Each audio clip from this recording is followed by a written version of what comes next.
I think that was a fast keep. You have a Caryatid into a Siege Rhino with a commune? Yeah. Like, that's a winning hand. Easy keep. You can't even make a smiley face out of those. Yeah. Because you only have 4. That's tough. We got a Monastery Swiss Beer here for Peter. We are underway here in our finals from Providence.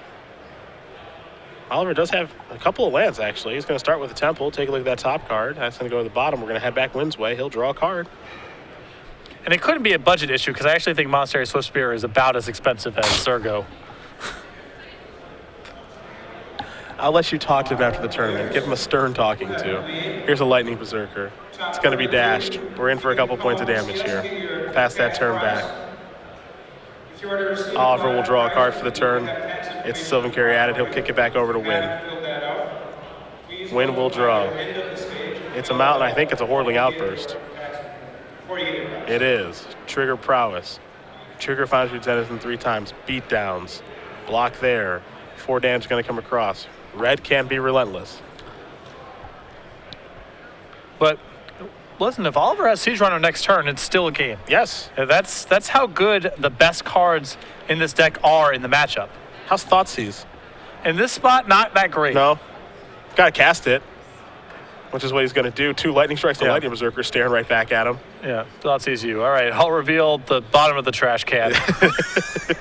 The commons I found at the end of my store's local draft. Good enough to make it to the finals, that's for sure. I think Thoughtseize is actually underrated against Mono Red because there are some draws where they have one thing that can answer your one thing, and that can be good, but the spots like this, it's really bad. It's high variance against Mono Red, but sometimes it's, a fine option. Yeah, usually bad, but occasionally is okay. When with 2 Lightning Strikes, he'll draw a card. His Lightning Berserker got selected by Thoughtseize. Tomajko down to 11. A lot of people are adopting the Gerard Peelback. He has really influenced the Magic community in several ways. Really awesome, actually. Yeah. Giving yourself a sweat for the draw step. Lightning Berserker was the draw. Going to dash that in. Here's the block on Foundry Denizen. Some pumps, so 3, 4, 5, 6, 7. Puts you to 4. And it's got to be Siege Rhino right now. And Siege Rhino might be fine here. I think that's his best draw by a lot. Yep. Running Siege Rhinos or Siege Rhino something involving Whip of Erebos. Boop, boop. Yeah, Caryatid not going to do it. Peter Nguyen going to win game number 1 here over Oliver Tomajko very, very quickly. Mono Red Aggro very quickly up a game here over Obzon Reanimator, which means we can turn our attention to the sideboard. Oliver with 4 copies of Fleece Mane Lion, 2 copies of Arbor Colossus, a Farika God of Affliction, 2 Bioblights, 2 Ultimate Prices, a Glare of Heresy, a Thoughtseize, a Master of the Unseen, and an Under End. Most notably here, no Drowning Sorrows. None. That's notable. And that's usually the first card that these kind of decks go to shore up the Mono Red matchup. The cards that I believe will be coming in here, the 2 copies of Bioblight and the 4 copies of Fleece Mane Lion, I believe are no-brainers. Things to shore up the early game. 2 copies of Arbor Colossus may come in, because it's just a very big card. It's a big threat, but it is very slow, and there's already a lot of other 4 and 5 mana cards in the deck that can sort of parallel that sort of effect. Peter's side, 2 Rabble Masters, 3 Searing Blood, 4 Arc Lightning, 2 Magmatic Chasm, 4 copies of Roasty Toasty. 4 copies of Rose, 2 copies of Goblin Rabble Master. That's what I like in the matchup. Rabble Master, I think, may not come in the dark because you'd be worried about something like Drowning Sorrow. With no Drowning Sorrow in the list, I think he's got to bring him in. And the 4 Roasts kills Siege Rhino, Corsair Crewfix, and other similar cards. The best cards in the matchup. It is so nice when you have access to the opponent's deck list and just, that, okay, I don't have to worry about Drowning Sorrow at all. I'm just going to play. Sweeper. Yeah, all my stuff. Play it all. Who cares? Yeah, Doomwake Giant's the one consideration, but that almost doesn't matter because when Doomwake comes down, then it's a 4/6 in play, so the leftovers in your hand still aren't very good. Yeah. It also happens turn after turn. So that is rarely a factor in terms of how you deploy your threats. No Drowning Sorrow is great news for Peter, and knowing about it up front, even better. We'll very quickly talk about what these players are playing for here. What everyone who joined the Open Series this week and all 498 players played for. First place, Pretty cool. $5,000, 25 Open Series points, and an invite to our Season 2 Invitational. A lot of the players we were following this weekend on our Season 2 leaderboard were really on the hunt for those 20 and 25 points. Danny Jessup most notably falling a bit short. For these two players, a lot of money at stake and an invite to the Invitational. Of course, second place, $2,000, 20 Open Series points, and an invite to our Invitational. Ross Merriam, a player who finished in 29th place this weekend, he walked away with $200 and 6 Open Series points. And every point for Ross and Danny, as you mentioned, rather important. Yeah, a top 8 performance for either of those players this weekend would have been a huge deal, allowing them to jump Kevin Jones in the standings. As it stands, we'll have to wait for the updates from the Modern IQ, but I believe when it's all said and done, Kevin Jones will still be holding on to his lead as things currently stand. And we will find out if he'll be in Cleveland next weekend, because we know that Gerard Fabiano will be. We know that Andrew Boswell will be. I wouldn't be surprised if Ross Merriam is. He was at Grand Prix Cleveland about a month ago where he made the top 8, so not too far for him to go, and there's a lot on the line. The race is pretty tight. And I've gotten not a full confirmation from the person himself, but some rumors coming through the pipeline that Joe Lissette will be in Cleveland as well. Yes. Papa Joe. Show him what Cleveland's all about, baby. Believe land. That's right. California has nice water. We have nice water. We're going to be right on the waterfront in the Cleveland Convention Center. I'll show you. We're right across from Brown Stadium. I gave you the full tour, my man. It probably compares with the Santa Monica Pier. We'll have to check it out. Basically the same thing. I'm going to give you the full tour, take you to the Horseshoe, Okay. Cleveland's casino. Sweet. That's probably not depressing at all. No. It's really nice. It's really nice. Yeah, I'm sure a Rust Belt casino is just totally uplifting to the human spirit. It wasn't check it out. It was an abandoned warehouse that they turned into a casino. Yeah. Okay? Because Cleveland is thriving now. Right. It is thriving. Yeah, the casino is usually a sign of urban revival. Okay? So I'll give you a good tour. I'll give you a good tour of that. Got some great restaurants. You shut your mouth. It's beautiful there, as you will find out next weekend. And hopefully most of you will too who are watching. Listen, I'm willing to give Cleveland a fair shake. I've not been there in a very long time. The Grand Prix many moons ago, so it's been a while. But when you're trying to upsell me on the place, and the first things you're talking about are a condemned lake, a casino, and what I assume is probably a reasonably sketchy part of town. It's right downtown. It's literally right there for everyone to see. It's not doing a lot to sell me on it. It's really nice. It's a really nice place. And you will enjoy yourself thoroughly. And you'll be hoping, you know what's going to happen after that tournament's over? We're going to be hoping we go back every year. That's probably true. That's what's going to happen. Oliver will be on the plate here for game number 2. He's going to keep his opening hand, as will Peter. No mono red player stares at their opening hand for that long and then mulligans. That's never happened. No. Well, he has no one drop, which is very hard to do. Here's a mountain. Let's see what else he's got, though. Dragon Fodder's not a bad start. Here come 2 goblins. Oliver with a Courser. That's hard to get through. Top card, Windswept Teeth, Trigger, Gain a Life, 21. Fleecemane Lion on top of the deck. Very good start for Oliver. I think the rest of his hands maybe lands, but even still, this is a pretty good start. Yeah. Peter not fast out of the gates. Courser may just block the whole thing. The question is, does he have a roast or not? Roast is a big deal right now. Stoke the Flames works as well. Wild Slash. Searing Blood. Ooh, combo. All right, hey, that's good enough to get it off the table. Beatdowns. Down to 16. And just a couple lands there, another lightning strike, and a wild slash. Yep. Not a great hand here for Peter. No. But oddly enough, not a great hand here for Oliver either. All he has is a Fleecemane Line. He's going to play a Temple. Take a look at the top card. He will think it over before leaving it on top. There's Fleecemane. Pass it over. Nguyen will untap. Take a draw step. See what he can do on his 4th turn of the game. Picked up a mountain. Flooding a little bit. Yes. Kept a relatively land-heavy, relatively removal-heavy draw, and so far appears to have just found more of the same. Michael will take 1. Mountain pass. What did Oliver keep on top? He thought about it for a bit and decided Den Protector was good enough. Den Protector definitely is good enough. I mean, this is a game that's shaping up to be very slow. There's 2 juicy targets in the graveyard already. Actually, Fleece Mane Lion might be better than 2 because Oliver's in a position very soon to be able to get it back and go monstrous in the same shot. There's a morph. Pass the turn back. Wild Slash at the ready. See Peter taking a look at the graveyard. Yep, got to Wild Slash it. Force him to morph it.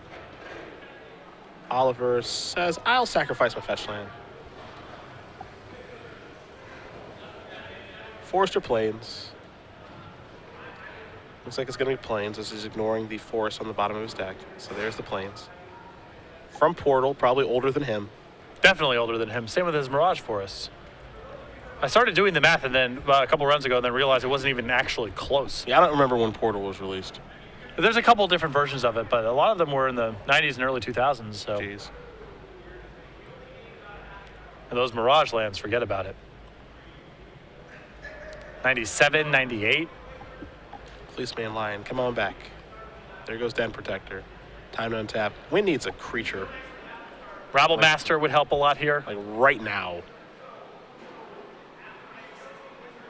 Oh, sweating it out. Gerard, look what you've done. Did you call it? Oh, Heel Cutter. There's a block. Take 4. Like dashing or casting? I like dashing. It's more damage that turn, and mana is not going to be a bottleneck for Peter this game. Peter going to play a land. I was hoping he would do that because he might get to the point where he just dashes 2 of them in the same turn. Hello, Siege Rhino. I still think Oliver this turn is better served just going Fleece Mane and try to go monstrous. I guess the risk is that the last card is Lightning Slash. Or Lightning Strike, excuse me.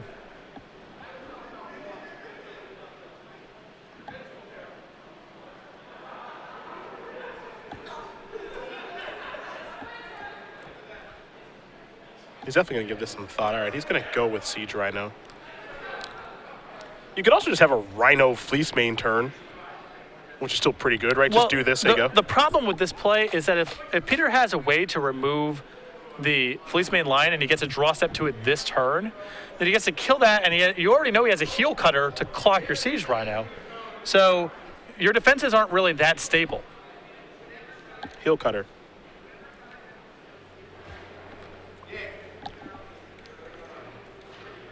So, the risk with the other play, no matter what path Oliver chooses, Lightning Strike's really bad for him. Because this turn, he gets to, cold the Siege Rhino and kill the Fleece Mane Lion. And my play, which is play the Fleece Mane Lion and go monstrous, he Lightning Strikes in response, and that's really bad for you. The difference is, if Peter doesn't have Lightning Strike, in this scenario, we play on. And in my scenario, the game's just over. I mean, There's a 4/4 hexproof Fleece Mane Lion. Peter's got nothing going on. And you have a Siege Rhino left over in your hand. Windswept Tooth was a land. Here's 5 mana. There's the activation. And now the road is blocked. And, okay, never mind. Rhino is feeling frisky. Looking to close the game out now. Ultimate Price was the draw for Oliver this turn, too. I think you might be headed to a 3rd one now. Yeah, and Peter's hands just lands. And Fleece Mane Lion on this spot is basically saying, all right, now you have to just burn me out. Oliver's at 12.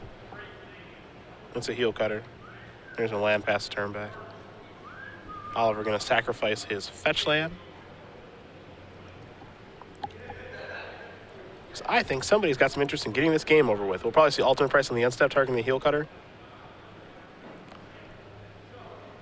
Yep. Oliver's life total is so high, he can afford to take the 20 damage there, get a land out of his deck.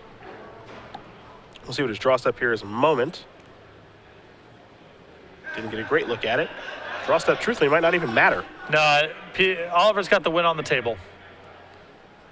Courser, Trigger, gain a life, Hero's Downfall on top. I think we'll see him send both in now. Oh, yeah. Peter, no blocks. His blocking's not going to help him win. Drawing card isn't going to help him win either. He's at 5. And that is going to do it. Oliver Tomajko is going to win game number 2 here over Peter Nguyen. I was on Reanimator. Mono Red Aggro. going to game number 3, but this is why it's important to know that Peter Nguyen is the number 2 overall seed, which means he gets to play first. Yeah, that's really important. And what's also really important for Peter here in terms of playing is that in a lot of these matchups, when your opponent has access to Dread and Sorrow, you kind of have to go through some hoops, and a lot of that involves setting out some of your cheap creatures.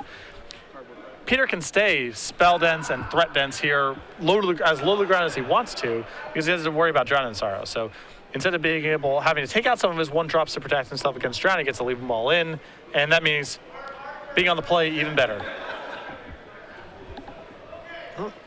For Peter, we saw him keep kind of a sketcher. Yep. Game 2. I think some mono red players are a little bit afraid to mulligan aggressively. I think if you're on the play here, you have to have 1-drop. Well, it's different because it's different on the draw, because you can't overvalue your 1-drops when you're on the draw, because it's too likely Oliver just goes carry added, courser, your 1-drops don't matter. So I think it's fine to keep some slower hands when you're on the draw, because it's so likely that your 1-drops don't really matter anyway, and it's really rough to mulligan against a deck that's packing a lot of removal spells. Peter's hand was not very good in game 2. I don't know exactly what the opening 7 was, but it didn't feel like a mulligan. He did draw a lot of lands and more removal spells. On the play, I think it's more important to go for your 1-drops, because you're going to have a couple uncontested turns. Okay. Well, he's shuffling up here for game number 3, as is Oliver. Looks like they're both happy enough with their configurations. We'll see. I still think that mono red is favored here, especially on the play for game 3, but I mean, it's not a guarantee. Exactly. I would rather be on Peter's side of things. We know how good the good cards are in Oliver's deck in the matchup, though. He's got a handful of cards that force Peter to have an overwhelming board or roast/Stoke in Flames. And because of that, Oliver can come back from dire straits. Peter can go 1-drop, 2-drop, 3-drop, and if he doesn't have a removal spell to back it up, Courser or Siege Rhino can be a brick wall. How do you feel when you're a mono red player playing against a deck like this, where some of their cards are really good, some of them are just okay? You're a huge favorite game 1, so you're basically given the game when he did win game 1. Now it's like, all right, game 3, this is where I want to be on the play. I don't mind. I mean, of course, you're always stressed out about their best cards because they're so good against you. But in matchups like the one that Peter has, where he's a big favorite game 1, and then games 2 and 3 get a little bit more rough, and the whole time there's these high-impact cards that could beat you, I sort of feel like, yeah, he's got to get lucky twice to beat me. That can happen, but without Drown in Sorrow especially, I mean, that's not the easiest thing to do. He's gone. Doesn't even want to play it out. Nope. Game 3 is just, it's too much for him to take. Don't blame him. You don't. Yeah. Well, we're coming back to us really quickly here. Oliver is going to get ready for his last game of the tournament. Mm-hmm. That's what it sounds like to me. So we might be heading to a break here for just a moment. But thus far, it's been a lot of fun to watch. I know a lot of people at home rooting for Andrew Boswell to maybe get that Open Series win finally. And this game's a little bit short. I don't think the matchup was very good that he ran into. Same. And, so it goes. Yeah. He played well. The games were very, very close. Game 3 in particular was one worth going back and looking at again, because there's so many lines of play from Andrew's side of the table, so many things to factor in. But that's how it goes. That's the nature of having top 8s that are single elimination. You can have a great Swiss tournament, Boswell with 2 buys, but still win, 11-2 or something like that. Yeah, he lost 2 matches this weekend. But at the end of the day, you have to be able to win your 3 single elimination matches in a row. What you did in the Swiss rounds doesn't really matter. It's helpful to have the first overall seat, but that's no guarantee of anything. Yep. And your day could be over just like that. Yeah, and it was. And I do think the matchup was pretty tough. And if Abzan Aggro starts to pick up, the deck that Oliver's playing or the deck that Dustin Taylor's playing, Salter Animator, a pretty natural place to go to. It's part of the reason that if you look right at the moment after Arilax won Pro Tour Kanza here, you didn't see a lot of Abzan Aggro, because Abzan Midrange was the deck, and that matchup for Abzan Aggro has just always been an uphill battle. They just have a slightly bigger, slightly slower, slightly more powerful build. And if you look at the history of Magic's Creature Mirror matches, that's where you want to be. You want to be the one with the slightly bigger threat, the one with slightly more removal, the one that has a better top end, the one that has more protection against flooding out because you have things to do with your mana that are really powerful. And that is the Abzan mid-range or Abzan control versus Abzan aggro matchup in a nutshell.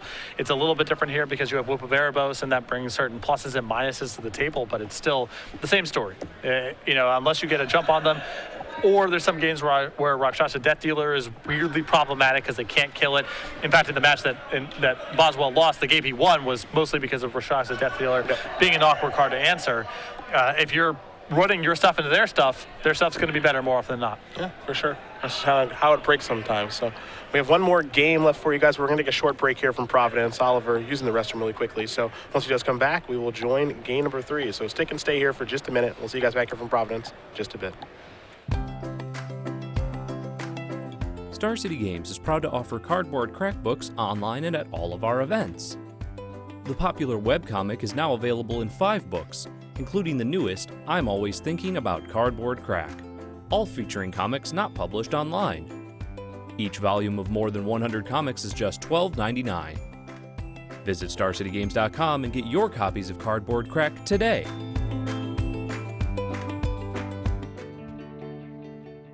Join us on the road to the StarCityGames.com Players Championship in Cleveland, Ohio on April 25th. With a $20,000 Standard Open and 2 $5,000 Premier Invitational qualifiers featuring Legacy and Modern, the Open Series is paying out more than ever before.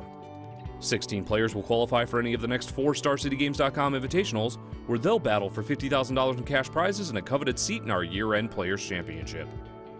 Join us to compete, trade, play side events, or just hang out with friends at the StarCityGames.com Open Series in Cleveland.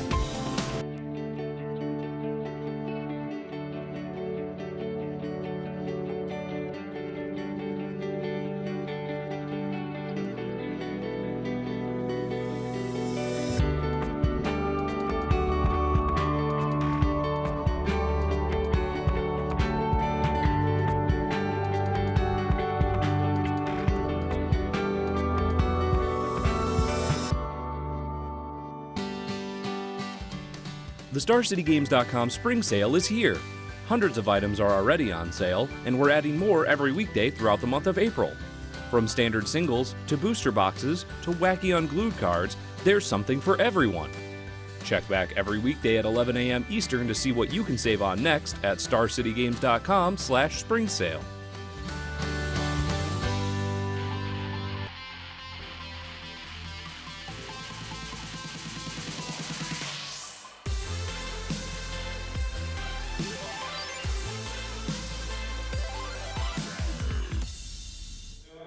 We're back, everybody, for game number 3, Star City Games Open Series here in Providence. Our last game of our entire tournament. Mono Red versus Obzon Reanimator. Foundry Denizen gonna get dirty. Peter with a one-lander. Oh boy. And now sweating it out. Ooh. He's got a Swift Spear, a trigger, an attack. In for 3. Let's see what Oliver's turn 2 play is. He's got lands that enter the battlefield untapped. One Swift Teeth down to 16.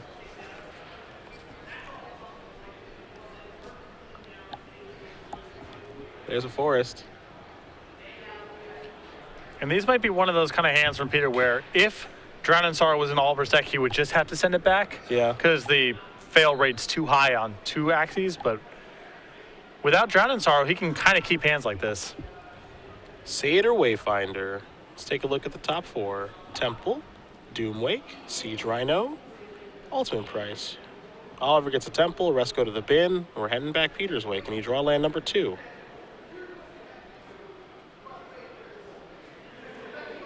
All right, yes he can.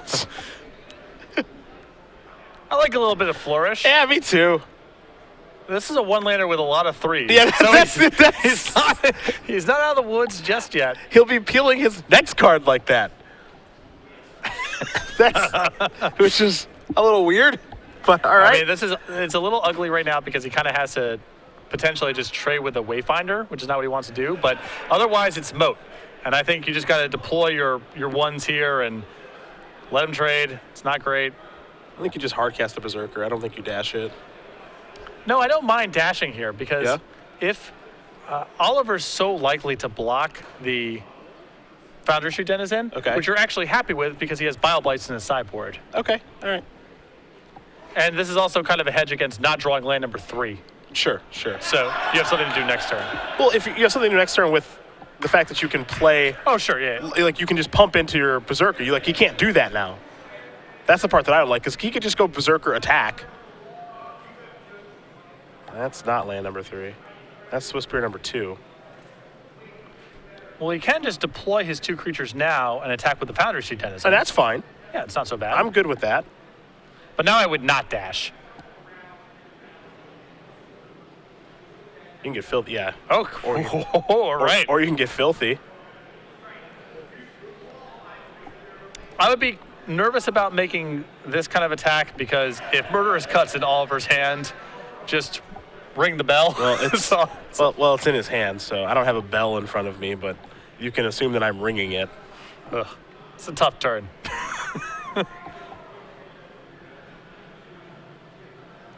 You can attack with just the Foundry Shoot Denizen there, and if he trades with the Fleece main line, that's fine. If he has a Murderous Cut, he probably just cuts your Denizen.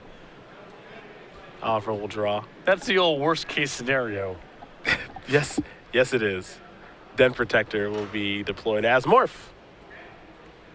This is really Peter's last turn to do something good before the game gets out of control. If he has a land and a Hordeling Outburst, he still might be able to chip in for a few points of damage here and there. But he's running out of time. He needs to draw a land this turn.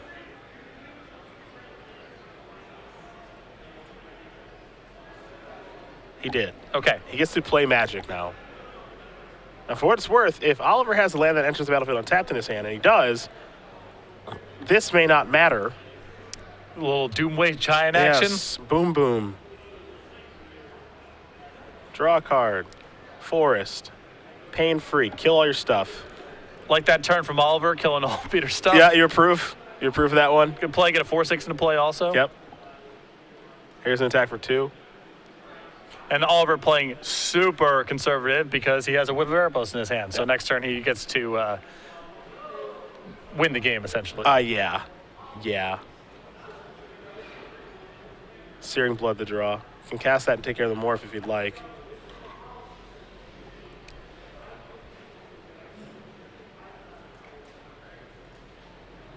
A 4/6 is the biggest thing in the world against a red deck. Yeah, now with Roast in these deck sideboards, it's actually critical to have some creatures of this size. Yeah. Before, Siege Rhino was also basically unkillable. Now there's a distinction. There's the Searing Blood. Bye-bye Den Protector. Little damage dealt as well. No good attack to be had from the Swift Spear. And players are going to make sure life totals are correct. But for Peter Nguyen, even though he's at 18 right now, he's not going to be there much longer if there's Whip of Erebos over there for Oliver. And I just want to make sure everything is kosher. All this will be for naught if we're talking about Oliver's life total here. Because Yes. soon it's about to go to basically unlimited. I think it's done going down. I think it's only going up now as he will untap. And No, take I a think draw. Peter's going to get to crack back with the Swift Spear next turn for 1, maybe Oh. 2 if he casts the Hordeling Outburst. Pardon me, sir. There's a land.